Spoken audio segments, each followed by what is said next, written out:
আলহামদুলিল্লাহ। আজকে বিশেষ কয়েকটি কথা বলার জন্য আজকের এই ভিডিওটা করা, সেটা হচ্ছে আমাদের হেলথ বিভাগের জন্য একান্ত প্রয়োজন ছিল। এই প্রচণ্ড গরমের সময় একটা ফ্যানের অত্যন্ত দরকার ছিল। আলহামদুলিল্লাহ আমাদের জাফর সাহেবের বড় ছেলে আমাদের সুলতান ভাই, তিনি আলহামদুলিল্লাহ সেই ফ্যানটা আজকে দিয়েছেন এবং আমার পাশে দেখতে পাচ্ছেন আমাদের ভাই অনেক কষ্ট করে সেটা লাগাইছে।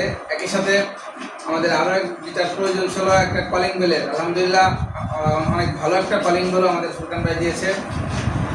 তার পাশাপাশি আমাদের হাজী বাদশাহ মামিয়া তালিমুল কোরআন একাডেমিতে প্রায় 5 জন এতিম ছাত্র রয়েছে, যাদের কারো বাবা নাই, কারো মা নাই, এরকম অত্যন্ত গরিব 4 জন ছেলের পরনের যে লুঙ্গিটা এটাও নেই। আলহামদুলিল্লাহ সেই ছাত্রদের জন্য, দরিদ্র অসহায় ছাত্রদের জন্য 4টি লুঙ্গির ব্যবস্থা আমাদের সুলতান ভাই করে দিয়েছে।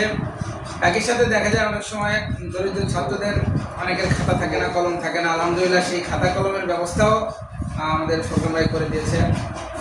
তো আমাদের মাদ্রাসা জাফর সাহেব আলহামদুলিল্লাহ সবসময় পর্যবেক্ষণ করছেন এবং কখন কী প্রয়োজন সেটাও তিনি জিজ্ঞেস করেন এবং সামর্থ্য অনুযায়ী তিনি সেটা দেওয়ার চেষ্টা করেন। আমরা তার জন্য দোয়া করবো ইনশাআল্লাহ। আল্লাহ পাক রব্বুল আলামিন ওনাদের পুরো পরিবারকে সুস্থতার সাথে নিরাপদে আল্লাহ পাক যেন রাখেন, এই দোয়া আমরা করবো ইনশাআল্লাহ। আসসালামু আলাইকুম ওয়া রাহমাতুল্লাহ।